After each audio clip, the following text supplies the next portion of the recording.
be bought at a price of $225,000. Was that surreal at that time? And a word about the owners, they was fantastic among the group. They were very supportive. Whatever we've asked as players, That Delhi Daredevils team that you were part of had some serious talent. I think I had to score something like 8 runs in 3 deliveries. Not the same love, but almost the same love. And people do recognize me and remembers me. So, that's something that I'll carry in my life. What was the challenge like for you? In your view, did it help Sri Lankan cricket, or did it open more doors, or did it add more pressure? I remember one game we lost, and we kept on losing about 3-4 games. He got really emotional, and he was almost in tears. Were you disappointed you couldn't come back after 2010 to play in the IPL? One of the biggest franchises existing in IPL, and I said no, and I explained why I'm not coming. Cricket chronicles with Chandresh पे आप सबका स्वागत है। आगे बढ़ने से पहले सबसे दरख्वास्त है, चैनल को लाइक कीजिए, शेयर कीजिए, सब्सक्राइब कीजिए और साथ ही साथ नोटिफिकेशन की घंटी बजाइए।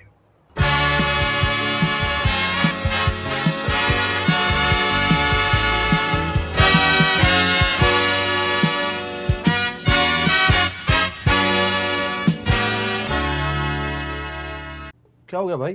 भैया आपसे सीखकर म्यूचुअल फंड्स में एसआईपी शुरू की थी, लेकिन कभी कभी अपडेट्स देखकर मेरा मन भटकने लगता है। सुन, ये लिफ्ट जब ऊपर नीचे जाती है तो तू निकल जाता है। नहीं भैया, यही तो सही मंजिल तक ले जाती है। तो बस म्यूचुअल फंड्स का भी यही है, डटे रहेगा तो तू भी अपने सपनों के पास पहुंच सकता है। हाँ बिल्कुल आपकी तरह। सही है। म्यूचुअल फंड निवेश बाजार जोखिमों के अधीन है। योजना से जुड़े सभी दस्तावेजों को ध्यान से पढ़ें। Hello everyone, welcome to Cricket Chronicles with Chandresh, and we have yet another important player who played a part in the early stages of the Indian Premier League. I've got former Sri Lanka cricketer Parveez Maharoof with me over here. Parveez, thanks a lot for joining us here. Basically wanted to speak to you about the early years of the IPL, the first time. Where were you when you heard about the first time the IPL was launched, and what was your reaction?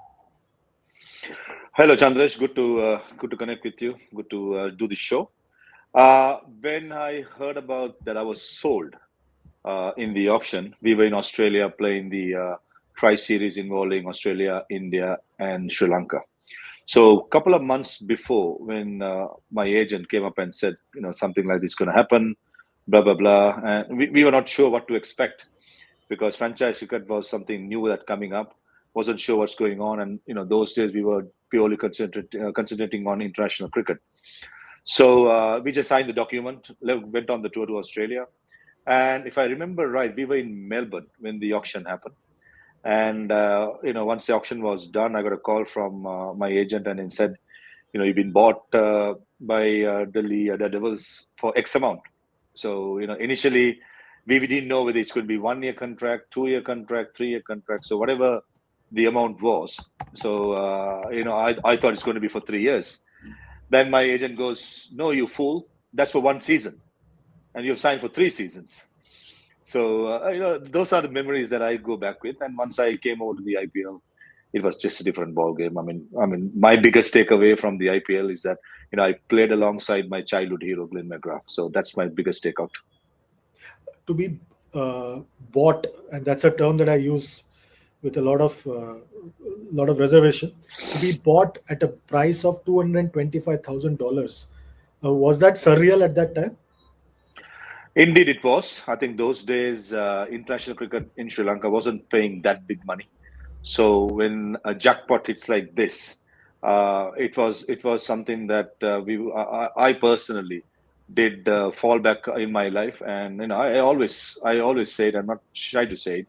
I mean, that's the base that I gave to my life. Like that's the biggest money I've earned from a single trip. So 3 years of IPL, and all 3 years I've done well for the Delhi Daredevils. So memories will last forever, and I've always been a big fan of IPL. I've always been a big fan of Delhi Daredevils. So I'm just grateful that IPL gave me the opportunity not only to play, but also to get financially stabilized. That Delhi Daredevils team that you were part of had some serious talent. You spoke about Glenn McGrath, but there were others as well, like Sehwag, Gambhir, Daniel Vettori. What was that dressing room like? Superb, Chandresh. We had AB de Villiers, we had Mohammad Asif, Shoaib Malik, Asif and Malik for the first couple of years, AB, Dilshan, Dan Vittori, McGrath, Dirk Nanas, Viru, Gauti, Shikhar Dhawan, Ashish Nehra. Fantastic side. Dinesh Karthik, Manoj Tiwari for the son of the name, Amit Mishra. I thought we had a fantastic squad. We played the first semi-final in 2008. We played the semi-final in 2009 as well. We lost both. And 2010, unfortunately, we were crashed out in the first round itself. So, those 3 years we had a very good squad. Unfortunately, we couldn't go all the way. And a word about the owners, they was fantastic among the group. They were very supportive. Whatever we've asked as players, everything was provided. So I still have a lot of good relationship with the GMR family, because those people are very nice, and it's very easy to approach them, and they treat you like your own family. So I reckon, cricket-wise, yes, we couldn't go all the way, but we had a very good united squad, well led by Viru in the first couple of years. Then Gauti took the baton on. It was so good to be part of a squad which had so much experience, so much class, so much ability, so much skills. So I learned a lot. I'm being very honest with you. As I said, working with Glenn McGrath, Mohammad Asif, two of the best going around at that time. Players like Viru, AB de Villiers, all the superstars then. So, probably the best three years of my life when it comes to cricketing calendar. I mean, What is that one match or moment that stood out for you personally? Something that has been with you forever. I think the last game in 2008 IPL against Mumbai Indians at the Ferozshah Kotla, we had to win that game. And I remember a couple of days before that game, I had a stomach bug and I wasn't recovering. And one day before the game, I was terribly sick and I was almost hospitalized. But the doctor and the physio, wanted me to stay back so that they can give 100% attention by them. And I remember on the day of the match, I wasn't fit enough, and I had a couple of injections try and get my body right. And it was in month of May. It was very hot in Delhi, and I wasn't fit enough. I had a fitness test probably 1 hour before the start or something like that, and I failed. Actually, I couldn't do it. So the physio went and told Viru. Viru was captaining, and Viru came up to me and said, "Maruf, I rather pay you when you're 50% fit rather than someone else. So please buckle up and play the game." So when a captain says it and a coach says it, physically I was not there. I couldn't play at all. But somehow in a feeling of mine, somehow wanted me to play. So I ended up going to the field and we fielded. And I remember around the 16th, 17th over, I was puking in the grounds itself. And the game had to stop for a little while so that the groundsman had to come and put the sawdust on it. So, that was the first innings. And then I was, finished the 20 overs. I went back. I was just relaxing because I was so tired. And then I had to go out with the bat and finish the game off. I think I had to score something like 8 runs in 3 deliveries when Ashish Nehra was bowling. And I hit for a couple of fours and finished the game. So after the game, I was reflecting everything back and I'm thinking, right, I played physically half fit, but I played with my heart because my captain and the coach wanted, and see the rewards. So sometimes, when you sacrifice yourself, good things come behind you. And I feel that's the best game I've ever played in my life, apart from games in international cricket. What was that moment, or what was it about the Indian crowds at that time? Because till then, whenever you would come to India, they would be cheering for India. Was it Yeah. surreal to experience them cheering for you, say in Delhi, if you're playing another side?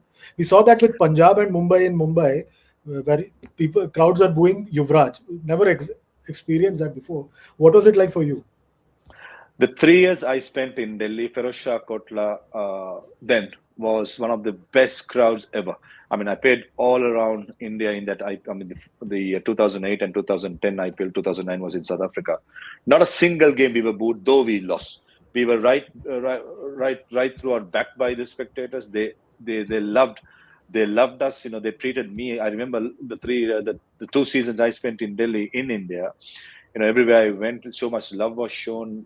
I became a half Delhiite. So that's the affection I have. And I still, when I come to Delhi for work or whatever reasons, I still get that. I mean, not the same love, but almost the same love when people do recognize me and remembers me. So, that's something that I'll carry in my life throughout, the closest people in Delhi always looked after, and we had some amazing games in Delhi, and those memories will never leave me till I die, I guess. Was there any culture shock or funny incident when you first entered the side, especially with players from so many countries and backgrounds coming together?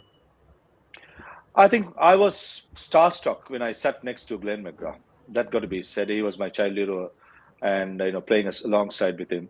And also, I have had many battles with Viru and Gauti prior to the IPL. Ever since I made my debut in 2004, so all of a sudden you're teamed up with him. And I had Dinesh Karthik in my side, who I played with under 19 levels. So initially, it took a little while to adjust. Not only me, I think all the foreign players. We had 8 top quality professionals as overseas players, and we always gel together, we stick together, and the Indian boys were very welcoming, and they were very up and close with us. So the team unity from the first game. I remember when we played the first game against the Rajasthan Royals, we won it easily. And before that game, I remember a couple of training sessions we had. Everyone was so pumped up, so switched on. We went out there, we dominated, and we carried out that momentum for a long period. So, for that, I thought Viru and Gauti played a big role, so that there's no differentiating between the Indian players and the overseas players. I thought everyone was, stuck together mainly because of the two big Indian players in Viru and Gauti. Uh, who was the toughest batter to ball to in the IPL? Someone who made you really think and adapt. I think Canada, there were many players in the IPL, likes of MS Dhoni, Suresh Raina from CSK, many other players. But one player I won't forget in my IPL 3 years I spent was Rohit Sharma. I remember up in when he was playing for Deccan Chargers, the game in Hyderabad. I bowled my first 3 overs, picked up a couple of wickets, bowled for about probably 8, 9 runs. I bowled really well. And I came back for the last over, and I was hit for 30 runs in an over by Rohit. So that still gives me goosebumps thinking about it, because all of a sudden, from a hero, you almost become a zero. And 30 runs in the last over, I thought, okay, momentum shifted, and Delhi could have lost it. Whereas Viru had other ideas. He went and smashed the score in about 15 overs. He won the game. So thinking of that memory still gives me goosebumps, because that was the most expensive over I ever bowled in my life. Just talking about that, bowling on Indian pitches is a challenge for bowlers in any case, but as a fast medium bowler, it's a different challenge, especially with the T20 format. What was the challenge like for you? I think it was challenging right throughout. In fact, the pitches, even nowadays, is very flat. I thought even then, the pitches were very, very flat. Like for example, Firoz Shah Kotla had one of the best wickets going around in Indian cricket. You just stand and deliver. So as a bowler, you need to have plan A, B, C. If you're not, because most of the time bowlers wins you games in crunch situation. Batsmen, they just have to plant their front foot and swing through the line.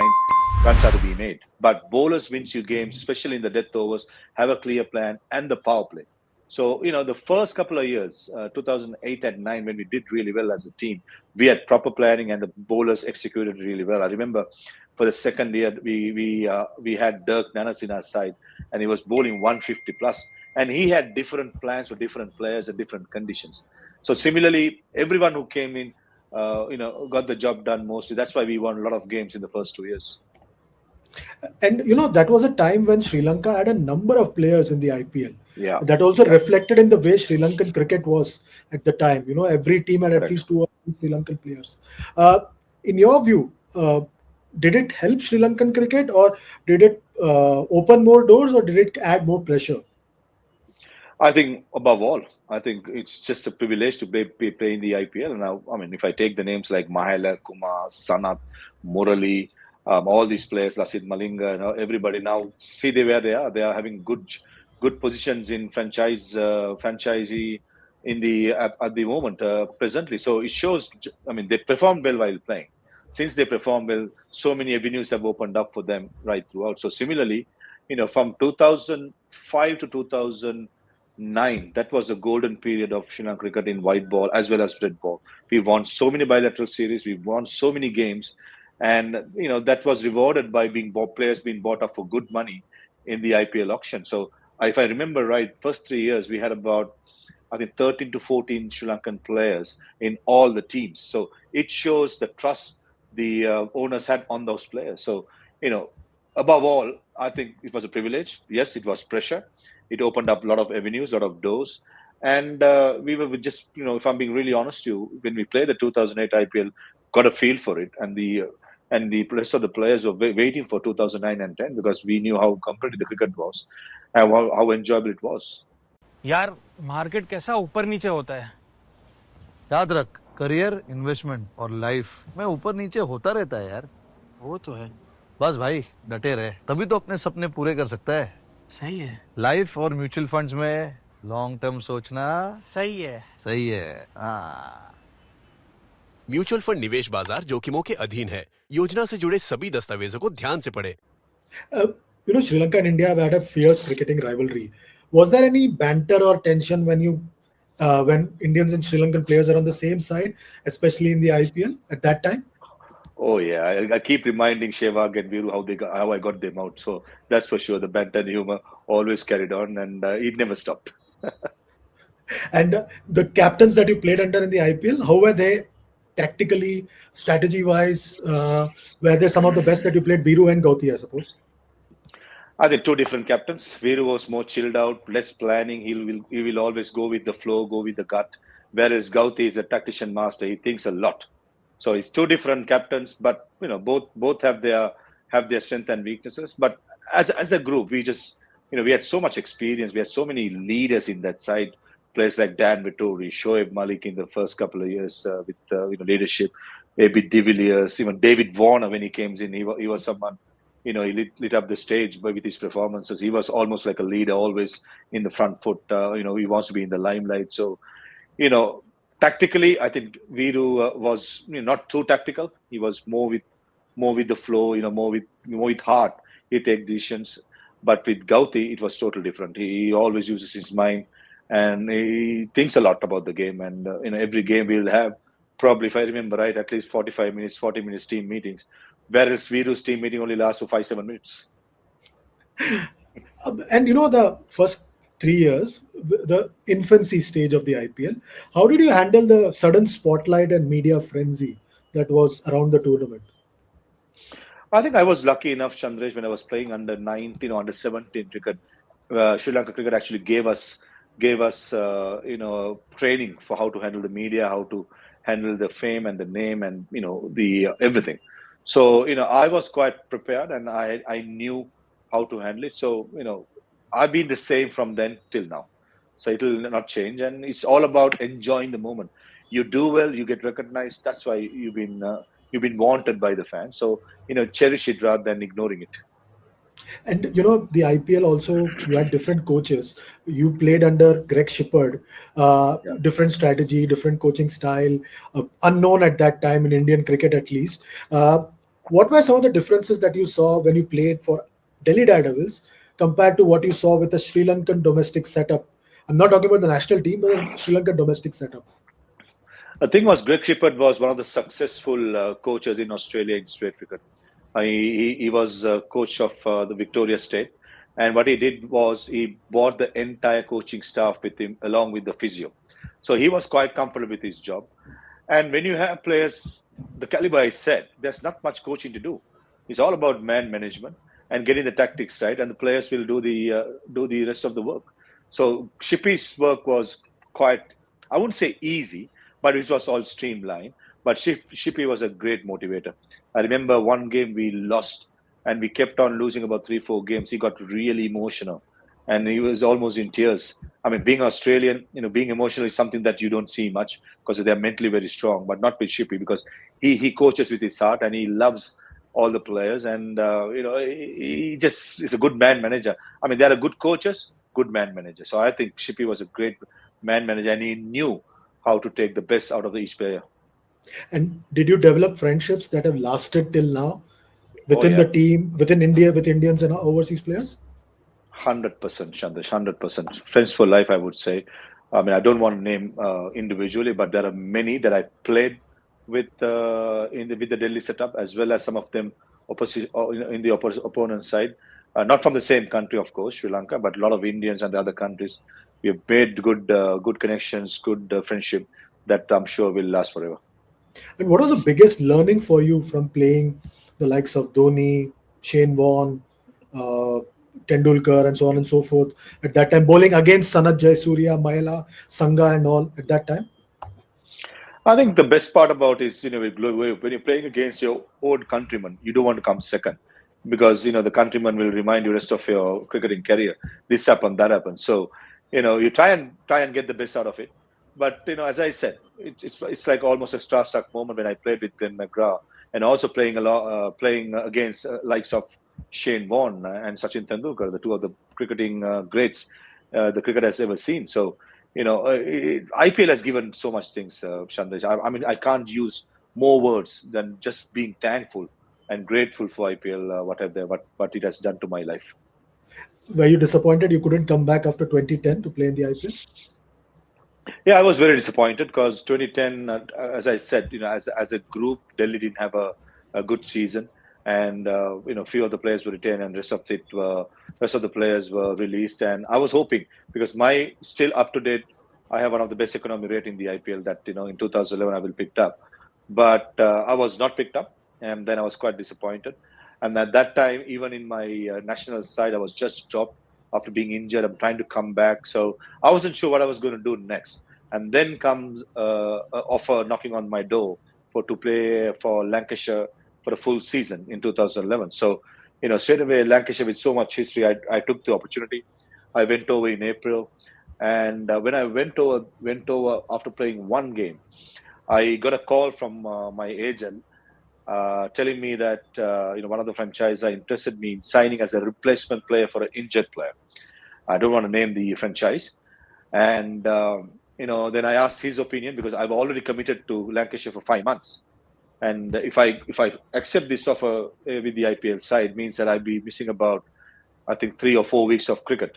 So once you commit to a contract and you default them and go back, it doesn't look good. So my agent said, right, just not look at the money factor, let's look at the future because you're trying to play for Sri Lanka, you're trying to make a comeback. So I think best way is you to play because on the same year, 2011, Sri Lanka national side is touring England for 3 Test matches. So that was my ultimate goal when I went to England to play county cricket, to somehow get into the national side to play the 3 Test matches. So thinking of all these, my agent advised me, right, I think it is tempting to go for the IPL because you played it, you know the taste of it, the money is good. But I will recommend you and advise you to stay back and decline the IPL offer and play county cricket and somehow get back to the national side. So it was one of the hardest no's I ever done, which is one of the biggest franchises existing in IPL. And I said no, and I explained why I'm not coming. And then I kept on playing county cricket, and I somehow made it to the national side. With my good performance in the county cricket, and ended up playing 2 Test matches out of 3. So in a way, I achieved my goal by playing Test matches, but with a heavy heart, I had to decline the IPL offer. If you were to name three current cricketers from Sri Lanka who would absolutely thrive in the IPL, who would they be? I'll go one at the moment is already existing, is doing well. Is Matish Patirana. He's really good in his that bowling in the mid lows, and I think MS Dhoni knows how to get the best out of him. And I think he'll be a future superstar. I mean, he's already a superstar, but I think even bigger in the future. And two players who have not played the IPL are in the IPL squads at the moment. Charita Salanka for Mumbai and Kusal Mendis for Gujarat Titans. I believe with their recent form, how consistent they have been, these two players can have a very good IPL career going forward. And finally, the final question to you is, if you had to describe IPL in one sentence to a young Sri Lankan cricketer Wow. hoping to play there one day, what would you say? Wow. One word. You put me on the One spot. sentence. One sentence. I would say life-changing. Hmm. Personally, it happened to me. So I will stick to that. Life-changing. If you do well, if you have the right connections, life-changing. Thanks a lot, Farveez, for that chat with us. Very, very thank you. Finally, did you pick up any Hindi while you were in the IPL? I saw Ross Plenty. Taylor at Delhi Daredevils picked up a lot of Hindi, a lot of not so good Hindi as well. Did you also pick up not so good Hindi? I bet you my bottom dollar, I'm much better than Ross Taylor. I've heard him speaking Hindi, and I can carry a decent conversation in Hindi because I've been to India about 50 times. While we're doing this recording, I'm in Delhi. So that's a coincidence, isn't it? Yeah. No, I'm saying not so good if you understand what I mean. I mean, those words I do, but I don't want to use. Some of them have, taught me. So I'm quite good in knowing what's good and what's bad. So I will not use any of those, double good words. But carrying on a good conversation, I can do that. And who was the teacher who taught those words? Nah, let's not go there. Let's not go there. Let's not go there. Parveez, thanks a lot as always for this chat. Really appreciate it. Go well with all your assignments, commentary assignments. Thanks a lot. Hope to speak to you soon. Thank you, Chandresh, for having me. Thank you. Thank you.